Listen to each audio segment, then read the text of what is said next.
तर एका छोट्या प्रेशर कुकरमध्ये थोडंसं तेल घालून घ्यायचे आणि 2 मीडियम आकाराचे कांदे असे बारीक चिरलेले आपल्याला एक सोनेरी रंग येईपर्यंत फ्राय करून घ्यायचे। आता त्याच्यामध्ये 2 चमचे अद्रक लसूण ठेचलेला असं घालून घ्यायचं। तुम्ही अद्रक लसणाची पेस्ट देखील वापरू शकता, पण ठेचलेल्या लसणाची आणि अद्रकची जी चव असते ती खूप भन्नाट लागते या रेसिपीमध्ये। एक मीडियम आकाराचा टोमॅटो असा जाडसर कापून त्याला एक सॉफ्ट होईपर्यंत 1 मिनिट आपल्याला फ्राय करून घ्यायचं।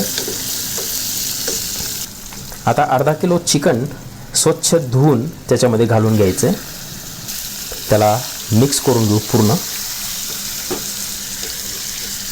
आणि आता याला एक 5 ते 6 मिनिटं आपल्याला फ्राय करून घ्यायचं आहे मोठ्या आचेवर। हे बघा आता 5-6 मिनिटं झालेले, त्याला छान फ्राय केलेलं आहे। याला आणखी 2-3 मिनिटं आपण मोठ्या आचेवरच फ्राय करून घेऊ।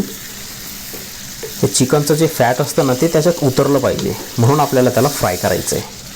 आता त्याच्यामध्ये थोडीशी हळद टाकायची, 1 ते 1.5 चमचा लाल तिखट टाकून घ्यायचे, चिकन मसाला 1 चमचा टाकून घ्यायचा आहे आणि थोडीशी अर्धा चमचा धने पावडर, चवीपुरतं मीठ टाकून घ्यायचं आहे आणि आता त्याला देखील मिक्स करायचं आहे, फ्राय करायचं आहे छान रीतीने।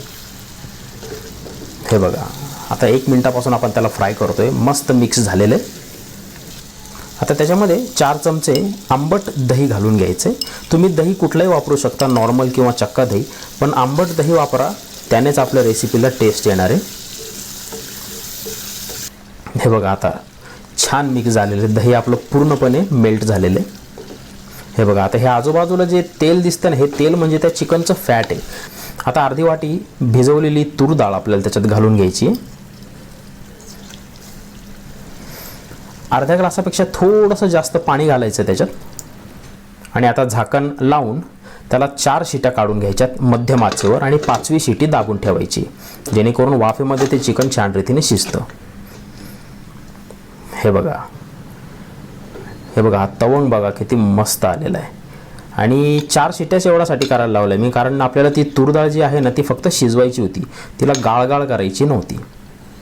हे बघा तुम्हाला दाखवतो मी, हे बघा छान शिजलेली पण गाळगाळ झालेली नाही। त्याने काय होतं की तूर डाळीचा प्रत्येक घासात एक फ्लेवर जो येतो ना, तो चिकनचा आणि तूर डाळीचा कॉम्बिनेशन खूप बेस्ट लागतो खायला। तुम्ही हिला भातासोबत खाऊ शकता, भातासोबत किंवा पुलावसोबत इतकी बेस्ट लागते, खूप युनिक टेस्ट आहे। तुम्ही नक्की ट्राय करा मित्रांनो।